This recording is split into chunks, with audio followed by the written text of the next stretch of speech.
Hello बच्चों, कैसे हैं आप सब लोग। आज की इस वीडियो में हम कवर करेंगे अपने फार्माकोलॉजी चैप्टर 1.1 यानी फार्माकोडायनामिक्स का पार्ट 3, जहां पर सबसे ज़्यादा इंपॉर्टेंट चीज़ें हम आज कवर करने वाले हैं। 4 मेन क्लास ऑफ रिसेप्टर, जिसमें हम अलग अलग रिसेप्टर्स देखेंगे, जो कि बहुत बार आपको जितने भी चैप्टर आप पढ़ेंगे फार्माकोलॉजी के, उसमें सभी में इस तरह के रिसेप्टर जो हैं उन पर ड्रग एक्ट बाइंड होती है और एक्ट करती है। तो सारे रिसेप्टर देखेंगे जी प्रोटीन कपल रिसेप्टर के बारे में, ligand gated ion channel intracellular receptor and tyrosine kinase couple receptor, और फिर लास्ट में देखेंगे कौन कौन से ऐसे फैक्टर हैं जो कि अफेक्ट करते हैं ड्रग एक्शन को। मेरी गारंटी है, देखिए इस वीडियो के बाद आपको सारे रिसेप्टर बिल्कुल क्लियर हो जाएंगे। बस आपको क्या करना है, वीडियो के एंड तक बने रहना है। तो वीडियो स्टार्ट करने से पहले बच्चों आपसे एक रिक्वेस्ट है, अगर अभी तक आपने हमारे चैनल को सब्सक्राइब नहीं किया तो प्लीज़ सब्सक्राइब ज़रूर कर लें। इस तरह के बहुत ही इंपॉर्टेंट वीडियो लेक्चर्स और भी बहुत सारा कंटेंट हम आप तक लाते रहते हैं, तो सब्सक्राइब ज़रूर करें। चलिए शुरू करते हैं अपना आज का सेशन। देखिए थोड़ा सा आपको एक ब्रीफ ओवरव्यू दे देते हैं इन सारे ही रिसेप्टर्स का। तो देखिए 4 हमारे मेन रिसेप्टर्स होते हैं जिन पे ड्रग की बाइंडिंग होती है। सबसे पहले आता है जी प्रोटीन कपल रिसेप्टर। जी प्रोटीन कपल रिसेप्टर देखिए एक तरह का ये इस तरह का रिसेप्टर होता है। अल्फा बीटा 3 सब यूनिट्स होती है जिनका ये कॉम्प्लेक्स होता है। किस तरह से इस पर ड्रग बाइंड होती है, किस तरह से ये एक्टिवेट होता है, सेकेंडरी मैसेंजर जनरेट करता है, और फाइनली सेल्स के थ्रू सिग्नलिंग स्टार्ट हो जाती है, cell to cell information transfer होना स्टार्ट हो जाती है। ये सारी ही प्रोसेस अभी हम देखेंगे। सेकंड जो रिसेप्टर देखेंगे हम लाइगेंड गेटेड आयन चैनल।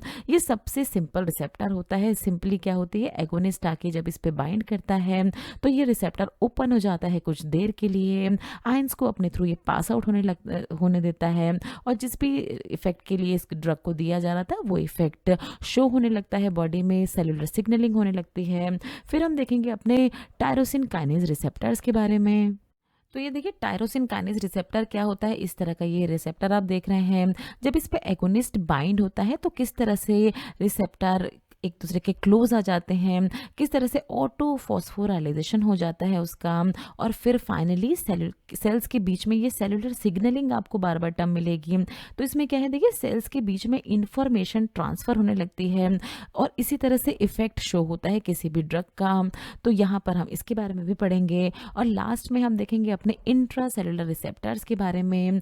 इसमें ये किस तरह से एक्ट करते हैं, सेल्स के अंदर प्रेजेंट होते हैं। ये मोस्टली जो देखिए रिसेप्टर्स हैं वो सेल्स के सरफेस पे, सेल मेम्ब्रेन पे प्रेजेंट होते हैं, बट ये जो आप इंट्रासेलुलर के नाम से ही आपको पता लग रहा होगा, तो ये सेल के अंदर प्रेजेंट होते हैं। बेसिकली साइटोप्लाज्मा जो होता है उसमें प्रेजेंट होते हैं ये इंट्रासेलुलर रिसेप्टर, और किस तरह से ये अपना एक्शन शो करते हैं सब कुछ अच्छे से क्लियर करेंगे हम आपको अपनी नेक्स्ट स्लाइड्स में। ना देखिए ये सेलुलर सिग्नलिंग की जो ये टर्म है ये बार बार आपको देखने को मिलेगी, तो पूरा ही कंसेप्ट आपका क्लियर होना चाहिए क्या होती है सेलुलर सिग्नलिंग।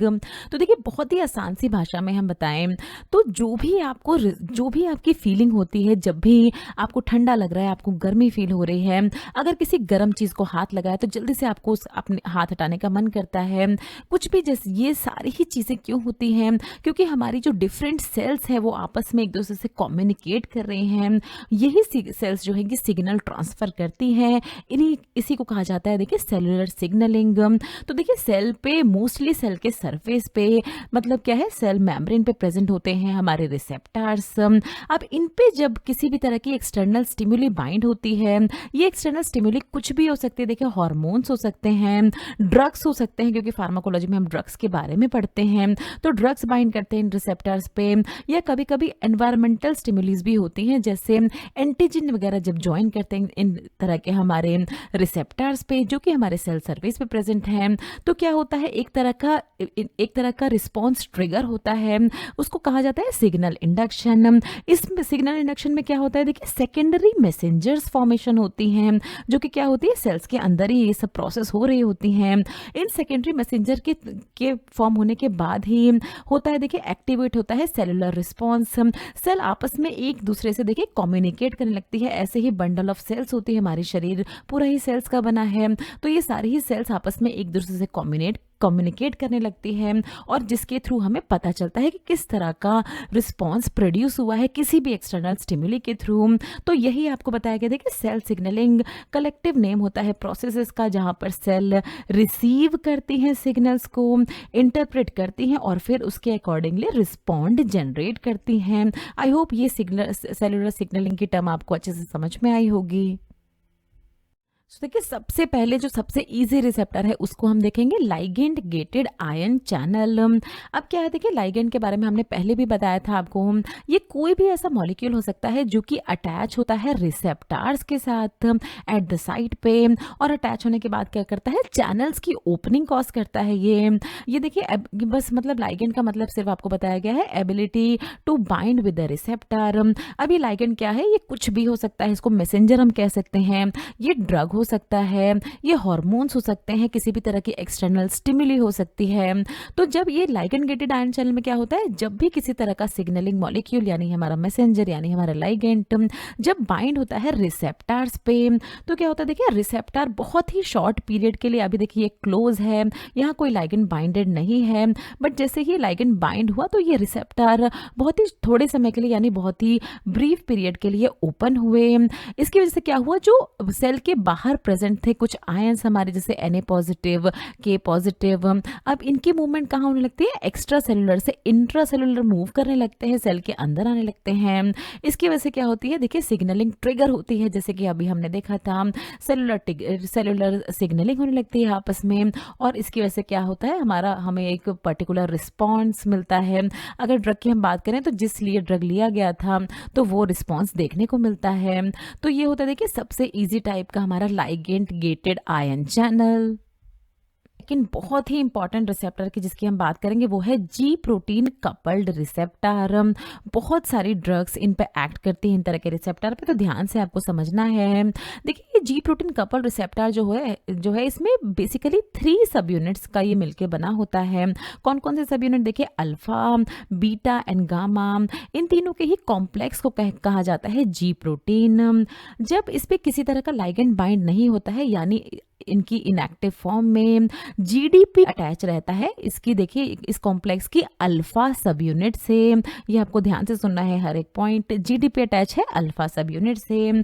फिर क्या होता है, जब बाइंडिंग होती है लाइगेंड की, अब देखिए यहाँ पर ये लाइगेंड आके बाइंड हो गया जब इन रिसेप्टर पे, तो क्या होता है, देखिए एफिनिटी इंक्रीज हो जाती है अल्फा सब यूनिट कि जीटीपी के लिए। अभी देखिए ये जीडीपी से बाइंड था, बट अब लाइगेंड बाइंड होने के बाद क्या होगा, ये जीटीपी से बाइंड हो जाएगा।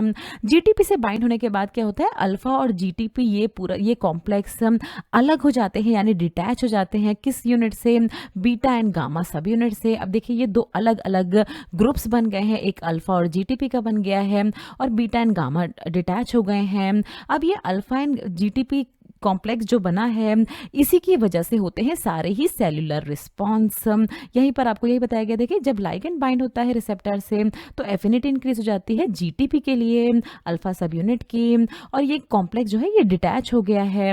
अब देखिए ये सेलुलर रिस्पॉन्स जो है ये 3 तरह से काम करते हैं। जो जी प्रोटीन कपल रिसेप्टर होते हैं उनके 3 सब टाइप्स होते हैं, वो अभी नेक्स्ट स्लाइड पे हम अपनी देखते हैं। देखिए जी प्रोटीन कपल रिसेप्टर पे किस तरह के रिस्पॉन्स होते हैं वो अभी हम देखेंगे। तो बेसिकली 3 तरह के रिस्पॉन्स शो करता है, स्टिमुलेटरी यानी जीएस, जीआई यानी इनहिबिटरी अभी देखेंगे, एंड जीक्यू। सबसे पहले हम बात करेंगे जीएस यानी स्टिमुलेटरी रिस्पॉन्स की। तो ये जीएस से क्या होता है, देखिए एक्टिवेट कर देता है ये एंजाइम एडिनाइलेट साइक्लेस को। यहाँ पर फिगर के थ्रू आपको समझाएंगे। देखिए लाइगेंड आके बाइंड हुआ है जी प्रोटीन कपल रिसेप्टर पे, उसके बाद क्या है, देखिए ये अल्फा जीटीपी सब यूनिट डिटैच हो गई है किससे, बीटा एंड गामा से। अब ये सब यूनिट डिटैच होके कहाँ ज्वाइन करती है, देखिए कहाँ किससे जाके मिल जाती है, एडिनाइलेट साइक्लेस एंजाइम को एक्टिवेट कर देती है। अब ये एडिनाइलेट साइक्लेस क्या करता है, बहुत ही इंपॉर्टेंट रोल प्ले करता है, क्या करने में, एटीपी को कन्वर्ट कर देता है साइक्लिक एएमपी में। अब इस साइक्लिक एएमपी क्या है, एक तरह का सेकेंडरी मैसेंजर है जो कि जनरेट हुआ है हमारी इस स्टेप में, और यही सेकेंडरी मैसेंजर जैसे कि हमने देखा था जितनी भी सेलुलर सिग्नलिंग है उसके लिए रिस्पॉन्सिबल होते हैं। तो बहुत ही इंपॉर्टेंट सेकेंडरी मैसेंजर है साइक्लिक एएमपी जो कि एक्टिवेट होता है, जो कि जनरेट होता है बेसिकली जीएस के द्वारा। इनहिबिटरी जो है इसका पूरा ही ऑपोजिट है। जीआई इनहिबिटरी ये क्या करता है, ये इनहिबिट कर देता है एंजाइम एडिनाइलेट साइक्लेस को। एडिनाइलेट साइक्लेस एंजाइम अगर इनहिबिट हो गया तो क्या हुआ, देखिए एडिनाइलेट साइक्लेस की वजह से ही एटीपी साइक्लिक एएमपी में कन्वर्ट हो रहा था, इसके एक्टिवेशन की वजह से। अब अगर इनहिबिट हो गया है ये एडिनाइलेट साइक्लेस तो साइक्लिक एएमपी जनरेट नहीं होता है, देखिए कम हो जाती है इसकी कंसंट्रेशन क्योंकि जनरेट ही नहीं हो रहा है। सेकेंडरी मैसेंजर डी जनरेशन नहीं बन रहे हैं और इससे इसकी वजह से क्या होता है, इनहिबिट होती है सेलुलर सिग्नलिंग। तो अलग अलग देखिए इसके सब टाइप्स होते हैं, अलग अलग इसके काम होते हैं, कभी ये स्टिमुलेट कर रहा है कभी ये इनहिबिट कर रहा है। अब थर्ड टाइप देख लेते हैं, देखिए जीक्यू रिसेप्टर। कि जी क्यू रिसेप्टर के बारे में देखेंगे तो ये जी क्यू रिसेप्टर जो है ये क्या करता है, एक्टिवेट करता है एंजाइम फोस्फोलाइपेज सी। हमने प्रीवियसली देखा था कौन सा एंजाइम एक्टिवेट होता है, एडिनाइलेट साइक्लेज, बट इस केस में कौन सा एंजाइम एक्टिवेट हो रहा है, फोस्फोलाइपेज सी एक्टिवेट हो रहा है। जब अल्फा एंड जीटीपी सब यूनिट बाइंड हुए हैं फोस्फोलाइपेज सी से, एक्टिवेट हो गया। और देखिए दो तरह के सेकेंडरी मैसेंजर ये बनाता है। फर्स्ट है देखिए डायएसाइल ग्लिसरॉल। ये डायएसाइल ग्लिसरॉल बिल्कुल सेम तरीके से काम करता है जैसे कि साइक्लिक एएमपी काम करता था और सेलुलर सिग्नलिंग स्टार्ट हो जाती है, सेल्स आपस में कम्युनिकेट करने लगती हैं। दूसरी जो चीज़ ये बनाता है वो है IP3 यानी इनोसिटोल ट्राइफॉस्फेट। इनोसिटोल ट्राइफॉस्फेट बहुत ही क्रूशियल, बहुत ही इंपॉर्टेंट रोल प्ले करता है इंट्रासेलुलर रिलीज ऑफ कैल्शियम के लिए। तो कैल्शियम सेल के अंदर रिलीज हो पाए अच्छे से तो उसमें IP3 की बहुत ज़्यादा वैल्यू होती है, बहुत ज़्यादा इसका महत्व होता है और इसकी वजह से क्या होती है, देखिए सेलुलर सिग्नलिंग शुरू हो जाती है। तो हमने तीन तरह के जी प्रोटीन देखे, GI देखा, फिर हमने GS देखा एंड देन GQ देखे। हम अपना देखेंगे देखिए बहुत ही important receptor tyrosine kinase couple receptor और इसको दूसरी टर्म में इसको एंजाइम लिंक रिसेप्टर भी कहा जाता है। इस नाम से बहुत सारी जगह आप इसको देखेंगे। इस केस में क्या होता है, देखिए जब भी लाइगेंड आके बाइंड होता है इन टायरोसिन काइनेज रिसेप्टर से तो क्या होता है, देखिए व्हेन इट कम्स क्लोजर तो एक तरह के कन्फर्मेशनल चेंजेस आने लगते हैं रिसेप्टर में, जिसके कारण देखिए ये रिसेप्टर आपस में काफ़ी क्लोज आ गए हैं एक दूसरे के। यहाँ पर देखिए थोड़े से सेपरेट थे, यहाँ पर ये रिसेप्टर एक दूसरे के क्लोज आ गए हैं। नेक्स्ट स्टेप में क्या होता है, देखिए क्लोज आके एक्टिवेट हो जाते हैं रिसेप्टर। रिसेप्टर के एक्टिवेशन में क्या होता है, देखिए एटीपी जो है वो एडीपी में कन्वर्ट हो गया है, ट्राइफॉस्फेट से डाइफॉस्फेट बन गया है और एक जो फॉस्फेट देखिए इससे जो रिलीज हुआ है उसने क्या कर दिया है, उसने ऑटो फॉस्फोराइलेशन कर दिया है रिसेप्टर का। यहाँ पर देखिए फॉस्फेट ग्रुप अटैच हो गए हैं इस रिसेप्टर से, टायरोसिन रिसेप्टर से। अब नेक्स्ट स्टेप में क्या हो रहा है, देखिए बाइंडिंग ऑफ प्रोटीन। अब जो भी सेल के अंदर प्रोटीन्स प्रेजेंट हैं, इंटरसेलुलरली जो भी प्रोटीन प्रेजेंट हैं, अब वो क्या करते हैं, वो बाइंड होने लगते हैं इस इन फॉस्फेट ग्रुप से। इंटरसेलुलर इनएक्टिव प्रोटीन बाइंड होने लगते हैं फॉस्फोराइलेटेड टायरोसिन से, इस वाले साइड से जहां पर फॉस्फेट ग्रुप है। इसकी वजह से क्या होता है, देखिए सेलुलर रिस्पॉन्स जनरेट होता है, सेलुलर सिग्नलिंग स्टार्ट हो जाती है। तो इस तरह से पूरा ही काम होता है टायरोसिन काइनेज कपल्ड रिसेप्टर यानी एंजाइम लिंक रिसेप्टर्स का। नाउ हम देखेंगे देखिए अपने फोर्थ रिसेप्टर इंट्रासेलुलर रिसेप्टर के बारे में। अब देखिए मोस्टली जो रिसेप्टर हमने अभी देखे तो प्रेजेंट होते हैं सेल के सरफेस पे, बट ये जो इंट्रासेलुलर रिसेप्टर है ये कहाँ प्रेजेंट होता है, ये प्रेजेंट होता है इनसाइड द सेल। मेनली ये साइटोप्लाज्मा पे प्रेजेंट होता है या कभी कभार ये न्यूक्लियस में भी प्रेजेंट होता है। इनका काम क्या होता है, देखिए जब भी लाइगेंड, जब भी एक सिग्नलिंग मॉलिक्यूल इन रिसेप्टर से बाइंड होता है तो ये जो पूरा ही कॉम्प्लेक्स है ये मूव कर जाता है न्यूक्लियस की तरफ। ये पूरा ही जो आप देख रहे हैं ये पूरा ही न्यूक्लियस है, ये जो ब्लू पोर्शन से आप देख रहे हैं। इसके बाद न्यूक्लियस में ट्रांसफर होने के बाद ये कॉम्प्लेक्स जो है ये ज्वाइन हो जाता है, देखिए किससे, ये एक तरह का कॉम्प्लेक्स फिर से बना लेता है जीन से। जीन से कॉम्प्लेक्स बनाने के बाद क्या होता है, एक स्पेसिफिक काइंड के प्रोटीन्स फॉर्म होने लगते हैं सेल्स के अंदर और एक स्पेसिफिक टाइप का जो सिग्नलिंग रिस्पॉन्स है वो जनरेट होने लगता है इंटरसेलुलरली। तो इस तरह से देखिए काम करते हैं इंटरसेलुलर रिसेप्टर, इस तरह से स्पेसिफिक प्रोटीन फॉर्म करते हैं सेल के न्यूक्लियस के अंदर एंटर करके। आई होप आपको वीडियो समझ में आई होगी, सारे ही रिसेप्टर्स अच्छे से क्लियर हुए होंगे। तो अगर क्लियर होंगे तो एक बहुत ही आसान सा क्वेश्चन है आपके लिए, इनमें से कौन सा ऐसा रिसेप्टर है जिनकी 3 सब यूनिट्स होती हैं? जी protein couple receptor, ligand gated ion channel या इंट्रासेलुलर रिसेप्टर? आंसर देना है आपको इसका कमेंट सेक्शन में। सो देखिए, नेक्स्ट वीडियो में हम कवर करेंगे अपना फार्माकोडायनामिक्स का पार्ट 4, जहां पर हम देखेंगे फैक्टर, कौन कौन से फैक्टर हैं जो कि अफेक्ट करते हैं ड्रग के एक्शन को। सो बच्चों, वीडियो को लाइक ज़रूर करें अगर अच्छी लगी आपको वीडियो। चैनल को सब्सक्राइब ज़रूर करें, इसी तरह से हमें अपना सपोर्ट दिखाते रहें हमेशा। तो चलिए मिलते हैं अगले वीडियो में, तब तक आप लोग अपना ध्यान रखें। ये कुछ हमारे रिलेटेड वीडियोस के लिंक हैं जिन पे क्लिक करके आप इनको देख सकते हैं। दोस्तों, लर्निंग फार्मेसी पे आने के लिए और ये वीडियो देखने के लिए आपका बहुत बहुत शुक्रिया। मिलते हैं अगले वीडियो में।